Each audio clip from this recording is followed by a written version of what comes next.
Good afternoon. Welcome to the third in our webinar series on enabling water smart communities. Today, we're going to focus on community perspectives and engagement. I'm going to introduce the project briefly, and then we'll dive into the detail on this topic. And just to say that this webinar is being hosted by CIWEM, the Chartered Institute of Water and Environmental Management.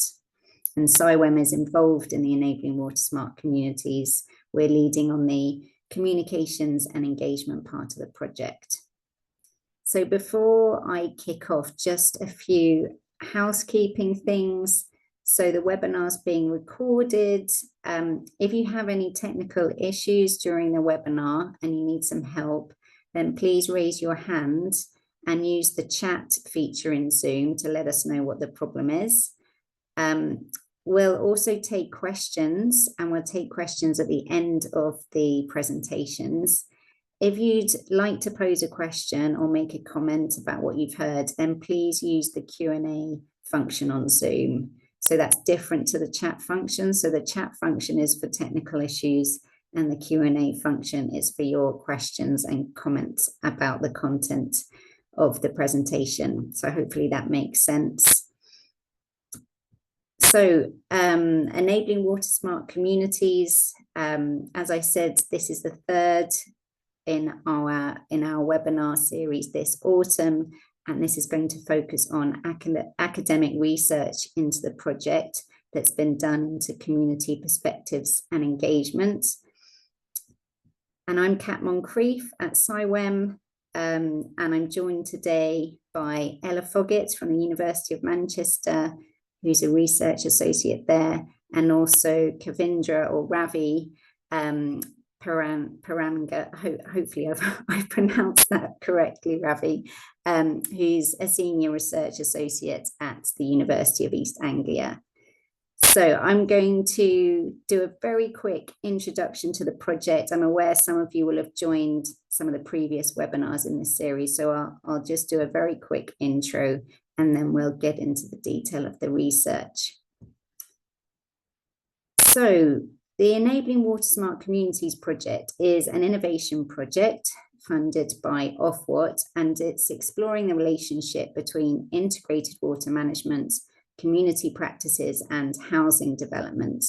It aims to unlock opportunities for delivering water smart communities and ensuring the long-term stewardship of water. You can see that we've got many delivery partners involved, including water companies, ARUP. We've got academic and research institutions, including University of Manchester and University of East Anglia, who are here with us today. And we've also got an independent program board, which guides the project and keeps us focused on the right areas. And that's made up, as you can see, from some developer bodies and relevant government bodies as well. So where does this project come from? What's the challenge that we're trying to address through this project? So there are many shared challenges faced by the water and housing sector in England and Wales. As I'm sure many of you will know, the new government has committed to build 1.5 million homes in the next 5 years. But that kind of housing growth will mean that the demand on water supply and also wastewater services will rise, and is likely to rise to an unsustainable level, which will have knock-on impacts on the environment. So by 2050, we expect the water deficit to be at least 4.8 billion litres per day. And that's over 2 million extra wheelie bins of water per day that we'll need. Areas such as Cambridgeshire and North Sussex are already running out of water. And as you can see from the map there, the whole of Eastern England is already classed as seriously water stressed by the Environment Agency. But we've also got the other extreme. Flooding is becoming more prevalent. According to the research from the Climate Change Committee, at present, 1.8 million people in the UK are at significant risk of flooding, and that's going to rise to between 2.6 million and 3.3 million by the 2050s. So the project, the Enabling Water Smart Communities project, is trying to look at these water challenges holistically, and it's identifying enablers to accelerate the uptake of smarter ways to manage rainwater and wastewater in new housing developments, and to address the challenges that I've talked about around too much and too little water. And at the same time, trying to deliver positive outcomes for people and wildlife. And just a little bit here about water smart communities and what we mean by that. I mean, there are several definitions, but it's essentially where water efficient assets and systems like rainwater harvesting and such are included in the design stage of a development and kind of built into the fabric of a place. But it's not just about physical assets and things, it's also about members of that community understanding, valuing, and taking ownership for water systems and assets, so that water is used wisely and with care for the environment. And it's that people bit or community bit that we're really going to be focusing on today. So with that, I will hand over to Ella to talk through her research at the University of Manchester. Fab, thanks so much, Kat. Afternoon, everyone. Today I'm going to talk to you, as Kat mentioned, a bit about the work that we're doing at the University of Manchester into people's priorities and perspectives on future home life with water in new build housing developments in England and Wales in particular. Next slide, please, Kat. As Kat sort of set out in the introduction, this is a really complex problem space, but by altering the water infrastructures and the governance arrangements in these new housing developments, we can begin to embed more sustainable everyday practices by the residents who will come to live in these homes and in these developments more broadly.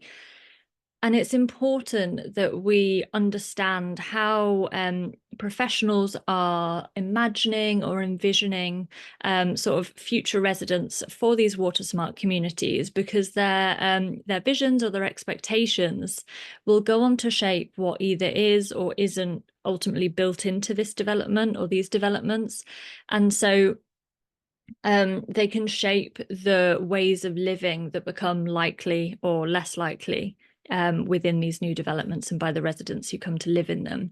So with our work, we're taking a practice-based approach to our analysis by shifting the emphasis away from sort of technical and behavioural solutions and towards an approach that emphasises the interlinked day-to-day practices that shape how people live with water in their everyday lives. Next slide, please. So our research is investigating particularly how the routines and the day-to-day life of residents and their everyday practices, particularly those related to water, can be impacted by how new developments are designed, constructed, used and maintained. And we're doing this with a view to better understand how to enable more sustainable water-related practices in these new homes, new gardens and developments. And the work at the University of Manchester is being led by Dr. Claire Houlihan, along with Professor Alison Brown and me. Next slide, please. So I'm not going to go into the methods that we're applying in any depth in the interests of time, but of course happy to answer any questions anyone might have at the end. But in a nutshell, we conducted a review of documents initially. So these included things like housing brochures and policy documents that portray different visions for life in new housing developments in England and Wales.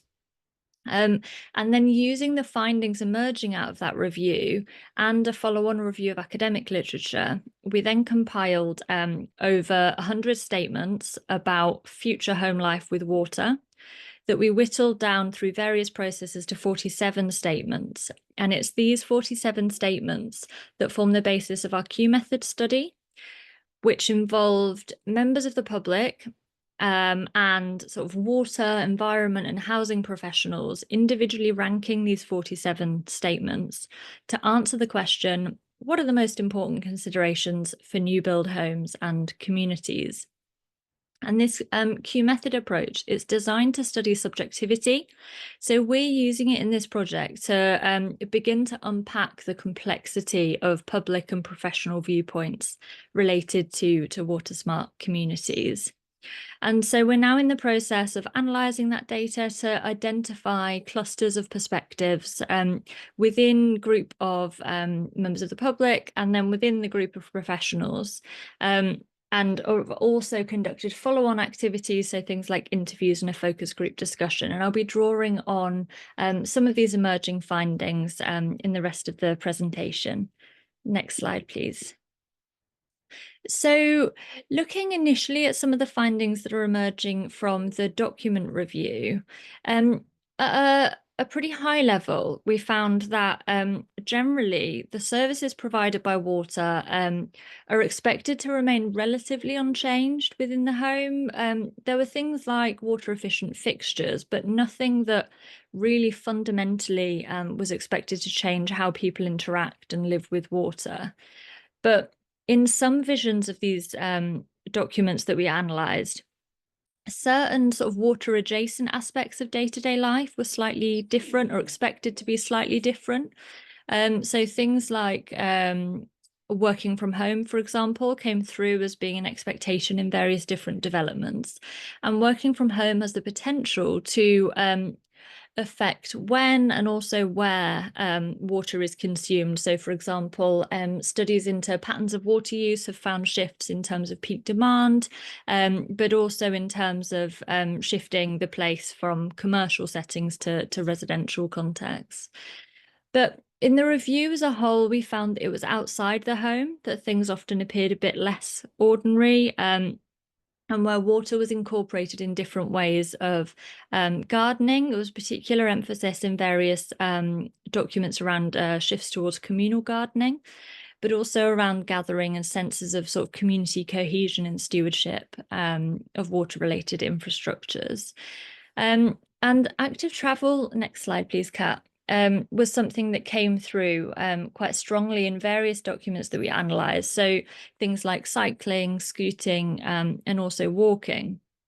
And active travel was expected to be enabled through design considerations like shade provision, through tree-lined streets, street designs where there were shifts away from sort of prioritising car travel and towards increasing spaces for pedestrians and cyclists.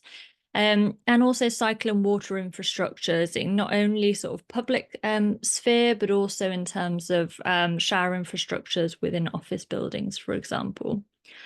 And social practice literature tells us that there's a potential for an increase in active travel to contribute to altered water demand related to cleaning, like showering and bathing, but also washing clothes, as people will seek to stay clean and comfortable while continuing or increasing their active travel. So our findings are encouraging sort of greater consideration of the water demand implications of these more water adjacent issues, like active travel, for example. So next slide, please. I'm going to move on for the rest of the talk to look at the findings that are emerging from analysis of our Q method work. So firstly, looking at our Q method work where the participants were members of the public. So the sort of headline finding is that there's no single perspective that represents the public's view or priorities for water smart communities. Our analysis revealed 4 perspectives in particular, held by the participants of the members of the public, a group of participants. All of these perspectives were broadly supportive of water reuse, but people otherwise have different sort of priorities and concerns for how new housing developments would address social and environmental problems. And this support was contingent on various different things, and this included trust in institutions. Now, I'm just going to talk at a really high level about these 4 perspectives, just in the interest of time. Again, happy to delve into it more at the end if it's useful.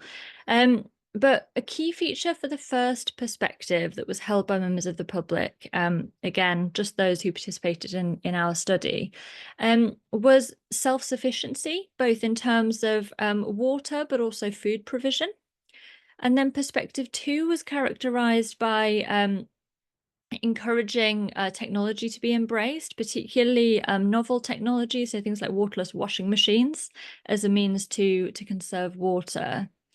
The third perspective, people there were concerned more about the bigger picture, particularly issues around flooding, but also pollution, so water pollution, as well as other environmental impacts of water supply, so greenhouse gas emissions, for example.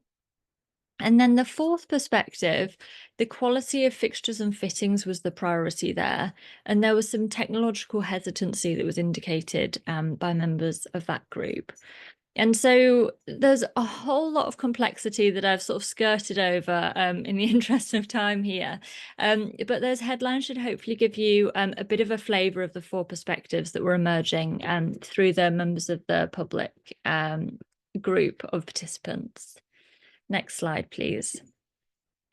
So again, the members of the public who participated in the study, they wanted new homes to address multiple social and environmental and other concerns, whether that be concerns around inclusivity or affordability. And so water was just one of many different issues. And of course, water as an issue has so many different components to it as well. As well as that, people had really varied views on governance and participation. So there were some who preferred sort of expert-led solutions in terms of water quality testing, for example, in new developments, while others advocated greater community involvement, whether that be around citizen science initiatives or communities engaged in decision-making processes. And this topic of community engagement is something that we'll hear a lot more about in a moment from Ravi. And there were many different sort of considerations that shaped people's priorities and perspectives.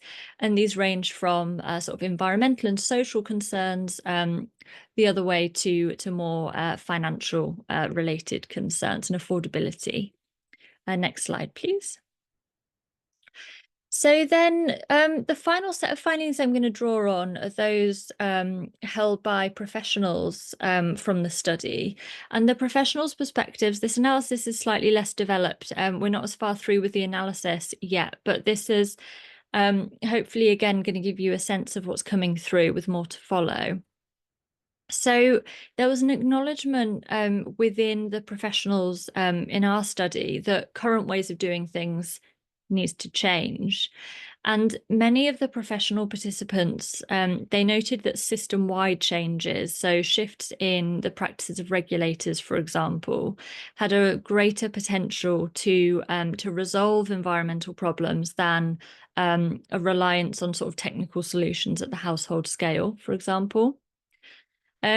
And then our analysis of the Q method work, that revealed three perspectives that were held by the professionals within the study. And again, I'll run through these at quite a high level. Firstly, the first perspective, people in this group really prioritized water reuse as a means to help achieve a substantial sort of step change in water demand or potable water demand. And an underlying sort of principle of this group was to carefully manage water for the benefit of future generations. While the second perspective was quite different in the sense that the core priority is related to water adjacent issues, so things like active travel that I touched on earlier, and accessible green spaces as well.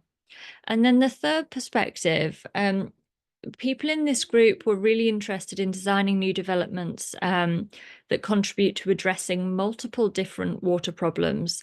So this ranged from sort of reducing water use within the home to tackling leakage at development scale and flooding and many other issues as well. Next slide, please. So, as I say, this work is it's still ongoing, and these reflections are going to develop as our work sort of continues. But at the moment, I have a few different reflections that I wanted to share with you today. So firstly, drawing on the findings from the document review, the importance of considering how water-related practices interact with food provision, with energy services, with transport infrastructure. In these new developments, it's really important to consider these interactions to help mitigate shifts in certain practices. So active travel is just one example, altering the resource intensity of consumption of other resources, so things like water consumption, for example. So these interactions and acknowledgement of them is key.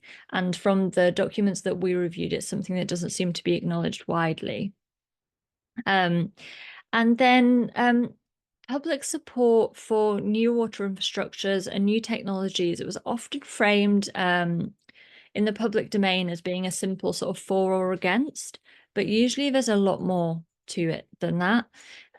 People have a whole variety of different priorities, different needs and concerns. And so to deliver and initially to design these water smart communities that meets the needs of a really diverse population, these this sort of variety of needs and concerns do need to be considered and to be met.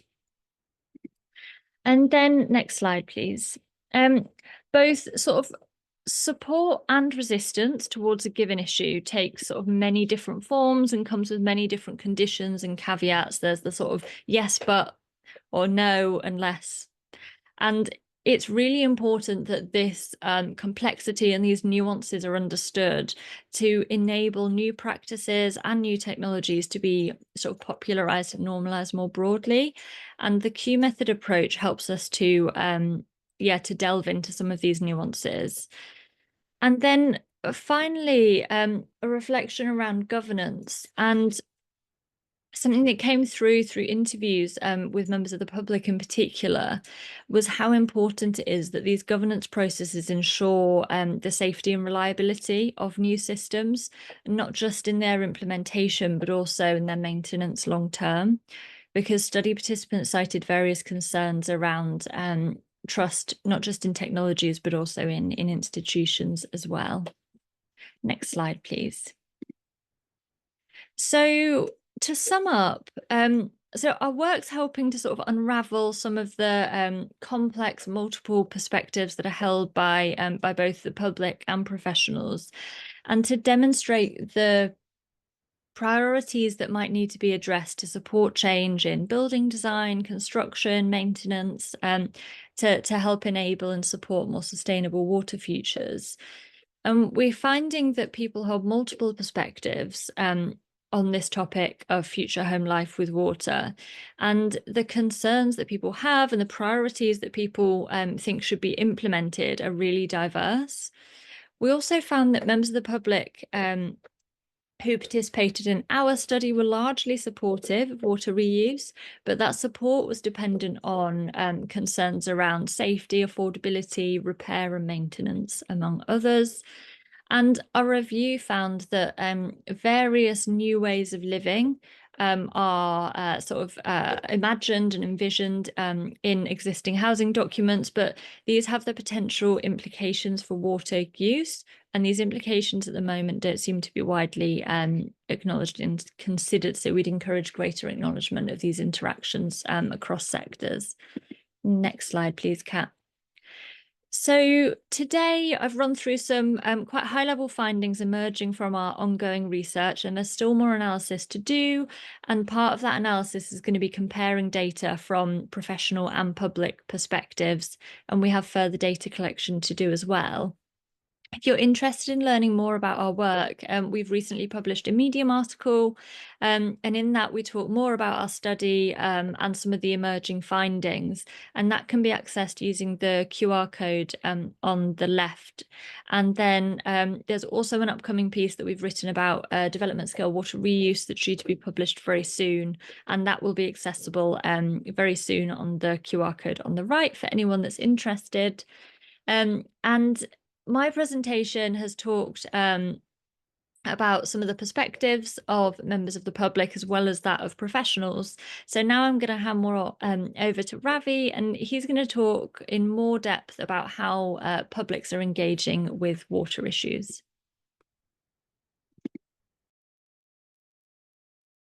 Thank you, Ella. So, like Ella mentioned, my presentation, this bit is going to, so two things. One, it's going to more broadly focus on water compared to housing. So our emphasis is definitely more on water and on community engagement. And the broader perspectives that we are framing community engagement and water with. And the second is that, again, in the interest of time, I'm not going to go into any specific breakdown of the work packages that we are doing. Rather, I'm going to introduce our broad approach to community engagement, which I think is going to be important, especially as it applies to the water sector in the UK. So next slide, please. Yeah, so this is my, this is probably the most important slide, albeit visually the most boring one. Actually, that's a blatant lie. I've got more boring slides down the line. But this is probably these are the three key highlight findings that we have in relation to community engagement. So for the rest of the presentation, I'll draw on various data that we've collected during the EWSC project to flesh out these different perspectives. But these are the three core pillars that we think are the most important when it comes to community engagement or thinking about issues relating to community engagement. The first and the most important is the fact that often when people in industry specifically think of engaging communities, they usually default on a variation of either a public consultation or an interview or questionnaires, various elicitation methods, and comms and engagement campaigns. But the idea that we are trying to generate is, yes, that is an important way of collecting information about community preferences, etc. But that's also a very partial way of understanding how communities engage with various water issues. And what I mean by that is that if a lot of these engagement methods are top-down and structured or pre-formatted in a certain way, and the nature of this pre-formatting essentially means that it captures a certain colored or filtered section of ideas of what communities think. So to give an example, if we were to rely on a questionnaire about what the communities think about a particular water issue, even we might think that we are getting the ideas held by the aggregate population simply because we increase our sample size. But the reality, the truth is usually we are not getting an answer to what people think about that specific issue. We are getting an answer to what people think about that specific issue in relation to the questions that's asked in a particular questionnaire.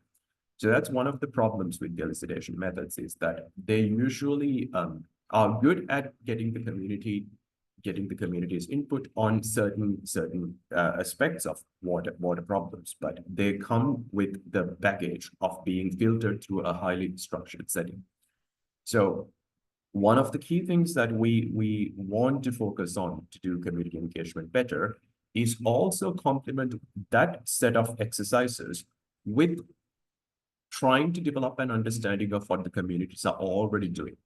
In relation to water, this could be in relation to community conservation exercises that the communities are organizing, hackathons, and some sort of grassroots democratic engagements. It could be just utilizing water in their day-to-day life. So there's a lot of ways that the communities are already engaging with water. And then there's the structured questionnaires and interviews and the things that water companies and industries usually engage with. So what we are trying to say is that these need to be contextualized on the same setting to give a full picture, a better picture at least, of what the communities are actually doing and saying in relation to any given water issue. The second point here is that it's not sufficient just to look at what the communities are saying. We also need to look at what the communities are already doing. Yeah, Ella spoke a bit about this in joint representation about how the communities are engaged with water, residents are engaged with water in relation to household water use, for example. So, but the idea is we need to look at people who are enrolled in behavior change campaigns, for example, people who are living in off-grid communities, and all of the things that people are doing as well as what they're saying. And then the third point, which derives from the previous two, is that we find very little attention has been paid in community engagement as to how different instances of community engagements are connected with each other. So this could, for example, I have an example later down the line to flesh this out more. But this could be, for example, certain forms of the way that communities are mobilized. Let's say a Clean River campaign, for example. They might not really have an idea of what to do or how best to structure their campaign to achieve a particular effect. So they go online and figure out what's being done in other areas, and they structure their campaign like that. And then there are different instances of engagement which create positive or negative feedback loops. So again, I have better case studies to flesh out this point, but the point is we also need to look at this engagement landscape as an area where different instances of community engagement are horizontally linked to each other. So those are the three key points.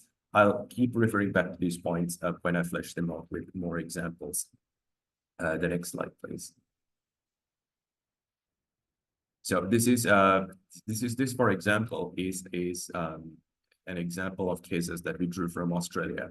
So for the EWSC, especially for our first stage, we looked at the UK as well as Australia to try to create like two different contexts of engagement to see what differences we could draw from each other. So as you can see, we conceptualize community engagement, positive and negative forms of community engagement, not just structured initiatives, but all the way from demonstrations and protests to lawsuits, community conservation instances. So the full spectrum of things.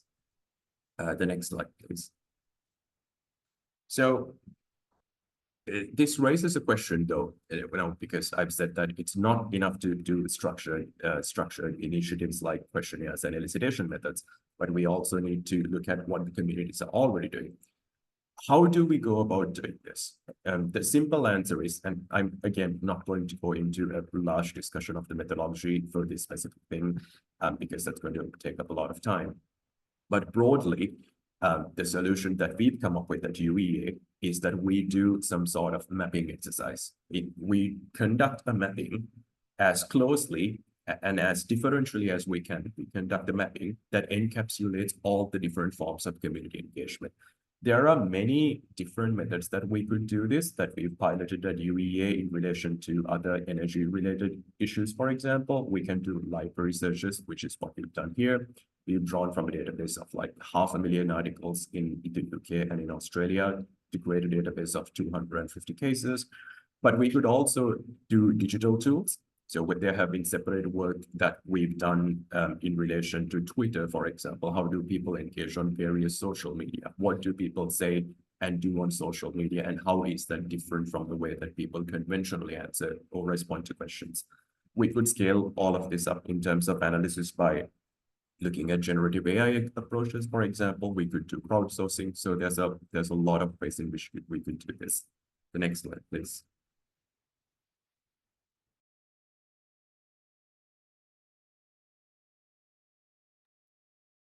So this broadly demonstrates the spatial distribution of the cases that we've drawn from for Australia and for the UK.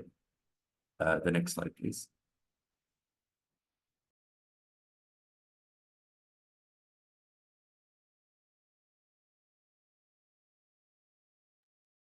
Apologies, I'm recovering from a cold, so it doesn't have the best communication skills so far.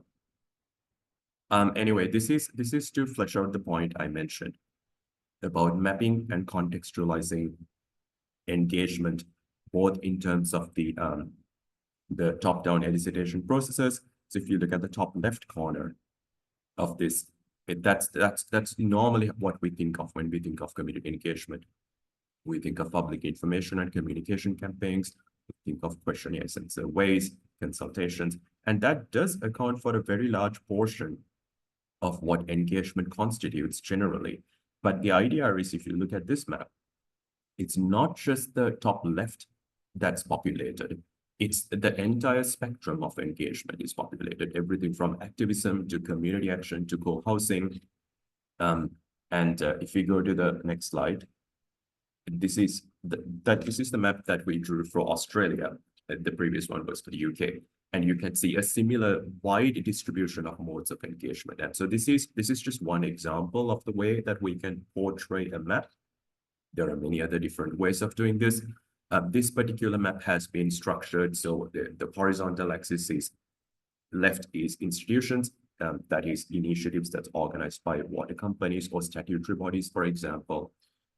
Top right is the citizen-led initiatives. Again, the vertical axis is issues as opposed to people engaging with certain behaviors. So that's the distinction that I made earlier about people saying things versus people doing things. So this is one particular layout of the map that captures the full spectrum of events. So, and if you look at the things that have been shadowed in either purple or in yellow, that's what we call constitutional stabilities. And what we mean by that is these are the forms of engagement that has occurred for a long time. So these are the stable parts of engagement that's there. So you have the top left corner, the questionnaires, the statutory consultation methods, the consultations, all of this have a long history of occurrences. So these are stable. And we have in the middle another set of things like co-inquiry, co-production, and in Australia, artistic engagement, which is emerging, but again, it is forming a stable pattern of occurrences. And in a map like this, one of the cool things that we can do is that we can actually investigate as to why this sort of stability is occurring in relation to engagement. So for an example, in Australia, you can see that there's a big emphasis on statutory consultation. That is structured by the number of environmental regulation, the Environmental Protection Act in Australia, for example, the number of environmental regulation that necessitates statutory bodies to conduct consultations. So that's what we mean when we say the constitutional stabilities. The system in Australia and the system in UK are configured in such ways that they will inevitably promote certain types of engagement mechanisms. But this all needs to be contextualized within the bigger map of community engagement. The next slide, please. This is what the communities basically think about water-related issues. And this is for the UK, not for Australia. But this actually is a good representation of why this sort of thing is important. It's important because this demonstrates that if you focus on community-led initiatives, they tend to frame what they think differently. Ella drew on a good example in her presentation where she mentioned the fact that water issues are not always labeled neatly as water issues. This is especially true when it comes to community-led initiatives or community-led engagements, where water is just a minor part of the equation. Or even if it is entirely about the equation, it's not packaged as a water issue. So there's a considerable variety and depth about how issues can be framed when compared to, for example, more technical framings that institutional-led types of engagement tends to come up with. So it's interesting to know the differences between the way these issues are being framed. And so if you do pay attention to the whole set of the possibilities when it comes to community engagement, you'll see that the framing tends to expand. There's multiple different framings that's there on the ground in relation to water issues, and these can actually lead to valuable opportunities for innovation and better public acceptance of the ideas that are being proposed. So that's one of the key benefits of doing this large mapping approach, is that it gives us access to a wider body of collective social intelligence that's out there in relation to specific water issues. The next slide, please.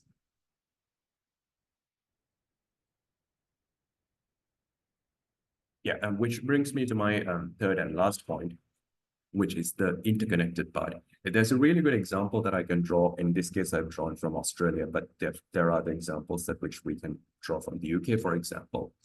So this is a case where this is the case that pertains to Victoria's desalination plant, which was constructed in 2007. Now, the story of this particular desalination plant, which is currently in operation, is that it was planned in 2005, constructed in 2007, and it lacked substantial community involvement in its early stages. So whatever environmental impact assessment stuff that was carried out for that particular plant, it lacked a lot of community engagement. And lack of engagement from water companies fueled community dissatisfaction with the plant, and it led to the formation of an activist group called Your Water USA. And then in 2008, this particular group filed a lawsuit against the operators of the desalination plant about the rigorousness of the environmental impact assessment and whether certain aspects of it has been disclosed to the communities. But the upshot of it was that they lost the case, and they had to dissolve the group because they had to pay the legal fees against the government that they were suing.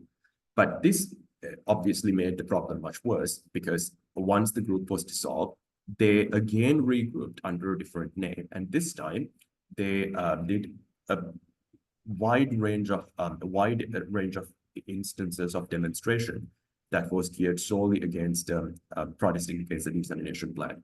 So the key idea here, though, is that we could opt to look at all of these as different instances of engagement, which are essentially disconnected from each other, or we can figure out a way to look at these in connection to each other. And mapping, such as the one that I described earlier, if you look at something like that, we can see the through line between each of these seemingly disconnected examples.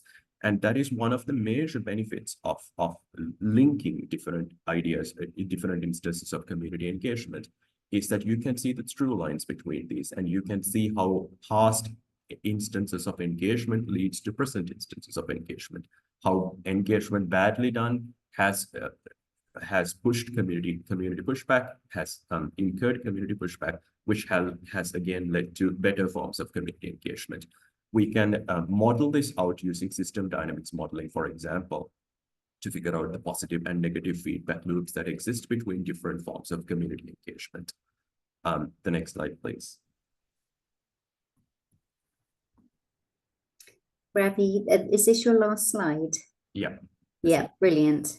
I just want to make sure we've got time for questions. Yeah, so this is basically a reiteration of the points that's made. Community engagement with water is diverse and extensive compared to what we usually measure it to be, as demonstrated by the map. Communities are interested in a wide range of water-related issues, and community engagement is interconnected and systematic. So again, I know I've given a lot of information to digest. I'm happy to go into specific details of any aspect of this in the Q&A. And if you are interested in thinking through some of these things, for example, how can maps and broad approaches like this can be operationalized to fit within your specific institutional context? If you have questions like that, I'm happy to answer and go through all of that. And if you want to talk to me about this approach beyond this particular webinar, please feel free to reach out. I think I've given my details and the email address in the next slide.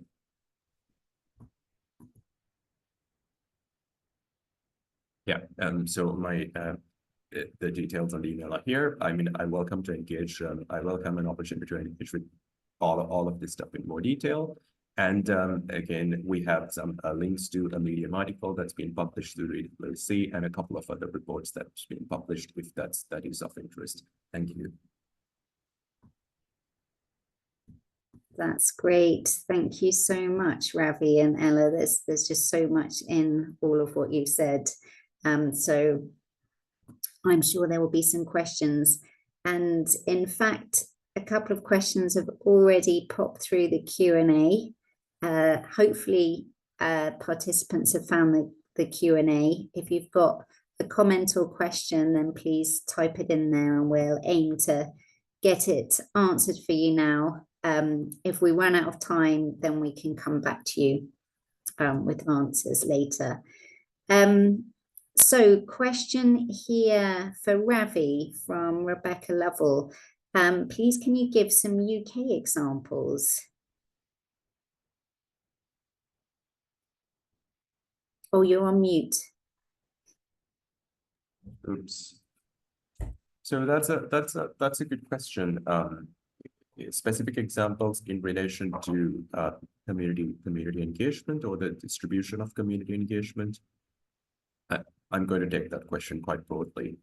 In relation to the UK, for example, we see a very high level of engagement mechanisms has to do with usually consultations, public consultations, and interviews and elicitation methods. The most significant concern that's raised by communities in the UK as an issue is in relation to water pollution, compared to, for example, in Australia, where the biggest concern that's raised by or is in relation to droughts. And there's a large number of community campaigns that's there about water pollution. For example, the Clean River campaign and the Cam Valley Forum being a couple of them. And then there are some engagement on Twitter, for example, in relation to what people think about water pollution. So that's an example of a difference between the countries, obviously, in relation to addressing water issues. If you are speaking in relation specifically to how engagement is interconnected, again, we found how different instances of engagement, for example, in terms of community protests and community organizations, as well as community gardens and community conservation initiatives being linked to each other so that their business models, the way they operate, for example, has been structured similarly. So that's an example of how community engagement instances are linked to each other horizontally. So those are a couple of examples that's there. But again, happy to go into more detail. And we can share the actual database that we have created for this, which it has 122 cases from the UK. So happy to share that information with you. Thanks, Ravi. There's another question / comment here from Tom Palmer. Maybe this one's more for Ella, but possibly both of you. So there's a key issue with engaging communities is that they aren't static. How do you see the impact of people moving home and new residents coming in being addressed with regards to long-term stewardship? So will the existing community be relied upon to continue the momentum, or do we need to go back to having supporting things like home buyer information packs? Yeah. So my mind is immediately going to the sort of stewardship work stream, but Ella, I don't know if you wanted to come in on the basis of your research. Yeah, sure. Yeah, that's a really fab question, and I'm sure our stewardship workstream would have more to say on this too. I think part of the challenge, based on the work that we've done so far, is trying to foster a broader sort of supportive environment, so that when a particular household moves, that broader sort of social infrastructure, if you like, remains in place. So that might be things like community spaces within new developments with knowledge hubs to enable sort of knowledge exchange between residents, supporting a pool of skilled professionals locally, whether that be like plumbers or engineers who have the skills and knowledge to maintain, say, dual pipe systems, water reuse infrastructures, and I think probably just home information packs also have a role to play. Again, I think it's all about knowledge exchange and trying to think through as many different channels that that knowledge can be exchanged in the absence of a particular individual. And yeah, I think a key part of that will be sort of scaling up beyond just keeping it private within the home, through home information packs, but also those community scale infrastructures and community spaces, I think, have a really important role to play in that. I don't know, Ravi might also have something to say on that issue as well. Ravi, do you want to come in on this one? I think because that question was more specific in relation to housing. I mean, I agree completely with Ella's answer on that.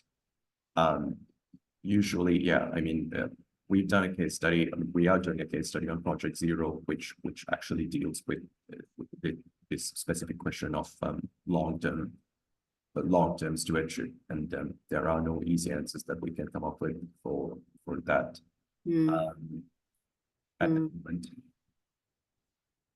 But and it's something that our stewardship work stream is looking into. So that work stream is looking at developing a community-based stewardship model, particularly around the maintenance and management of sustainable drainage features and green spaces within communities, but could look more broadly into kind of water saving practices as well, water saving assets. So that piece of work, I think, will be of great interest, Tom, and we've got a webinar on that on the 6th of November. I think it's the 6th, but we've got a slide at the end which shows the date. So look out for that. Good. Another question from Rebecca to Ravi. So why do you think there is not more broad engagement? Is it because of cost or the difficulty of getting robust results? That's a really good question. So in terms of broad engagement, there's some aspects of this question I think that I need to disaggregate. So in terms of more engagement, again, part of my point was that necessarily doing more engagement, if it's going to be in terms of doing more questionnaires or more interviews or more elicitation method to cover a broad range of people, that necessarily doesn't, it's not that it doesn't help. It does help because you get more input from people, but it's not necessarily the sort of input that they're looking for. So it can lead to like different confirmation biases in relation to going down a specific avenue of inquiry.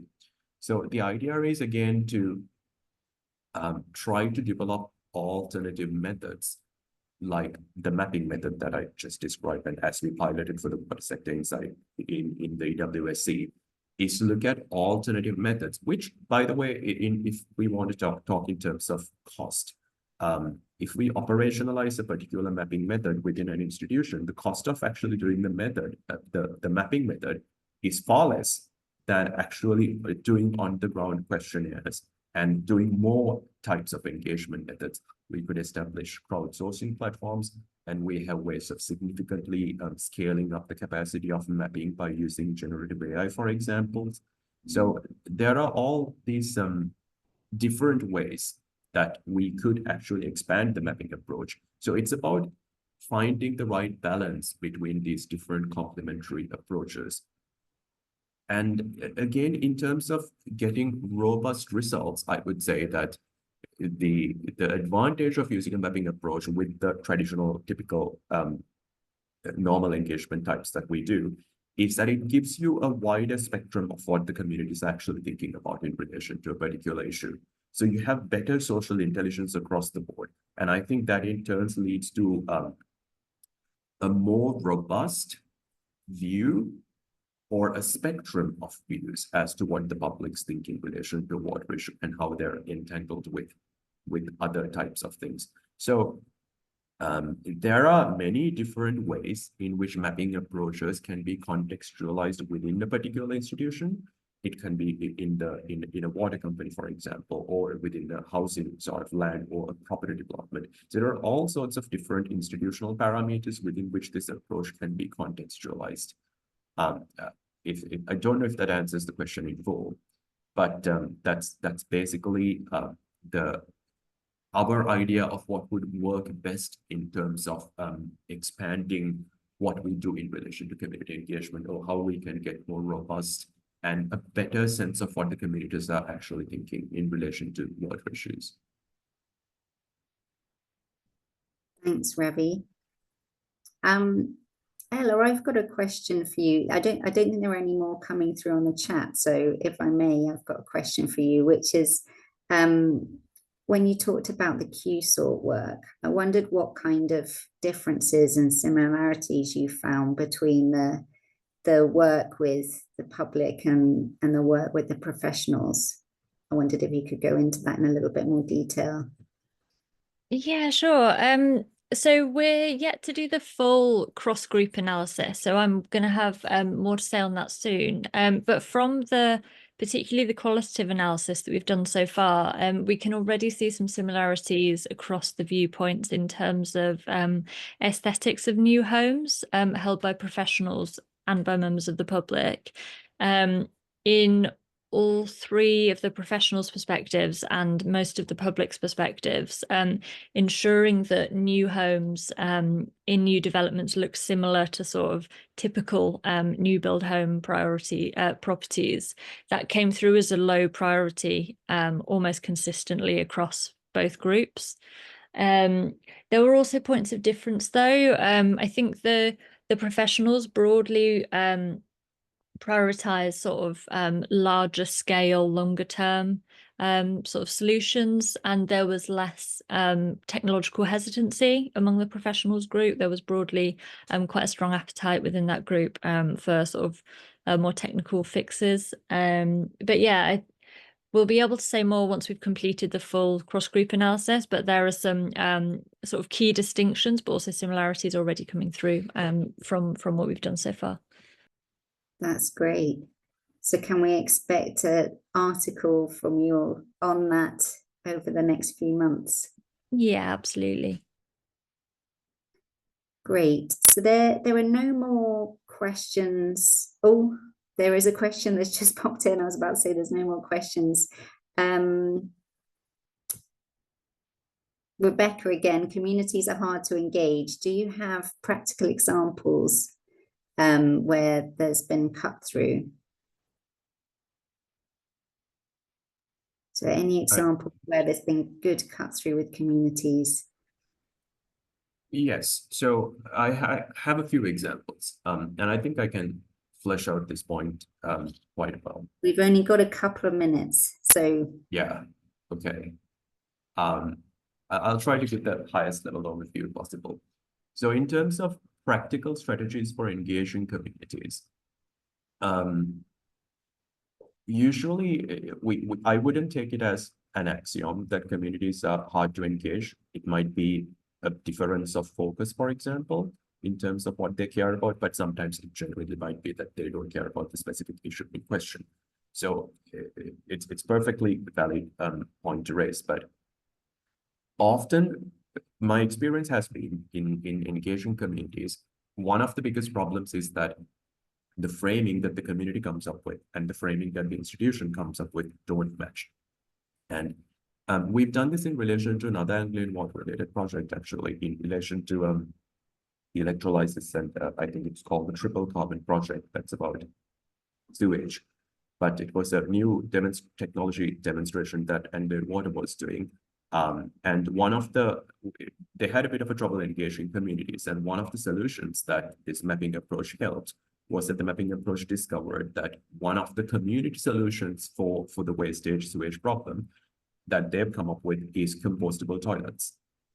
And they were, so the solution in terms of bettering the community engagement strategy that we did was we took a few examples like that the communities were coming up with to solve the same issue and and we put those instances at the same level as the electrolysis hydrogen approach that Anglian Water was trialing. So we came up with we looked at both the institutional responses to that question as well as the community responses to that question, which obviously makes which signals that we are ready to respond and engage with community-driven solutions at the same level that we are doing as institutional level solutions, and we are taking those approaches seriously. Another example that's different is something that we've again found in energy. And I apologize, I keep coming up with examples from all of these different sectors except for water, but it's just that we are still piloting and analyzing the data in relation to water because we first trialed that in EWSC, but we have a significant body of research that we've done in other sectors. But in terms of energy, for example, we see that communities initially are reluctant to engage, let's say, with particular technologies like wind-based electricity generation or hydropower generation. or whatever it might be. But often when you actually do the mapping and when you go to the community and see the way that they are framing the issue, we see that their opposition is not necessarily in relation to a particular technology. The opposition is in relation to who's owning the technology or what the particular stewardship model. So we have that differences in framing. So one of the aspects that is often being missed when we sort of generalize the conversation is that we think that the communities are resisting to something particular, but often they're resisting to something else altogether. So the solution is actually not that difficult to find. It's just that the analysis has to be done very differentially, and we have to look at the different, disaggregate the problems altogether and disaggregate the different framings. So those are the potential, those are some of the many examples that we can come up with in terms of how developing a more sensitive level of analysis to the communities can actually help sidestep a lot of these problems and therefore lead to improved community engagement. Thanks, Ravi, for those insights. So we're out of time, but if you've got any further questions, please do get in touch. We've put the email addresses of Ella and Ravi in the chat. And also please look out for our other webinars in the series. So we've got one on the 22nd of October, next Tuesday, focusing on water reuse. And that's being led by George Warren at Anglian Water. And then we've got one, as I mentioned earlier, on the 6th of November, focusing on stewardship and developing community-based stewardship models. Please do follow us on LinkedIn and look at our articles on our Medium site as well. Okay, thank you very much for your time and I hope you have a lovely rest of the afternoon. Bye.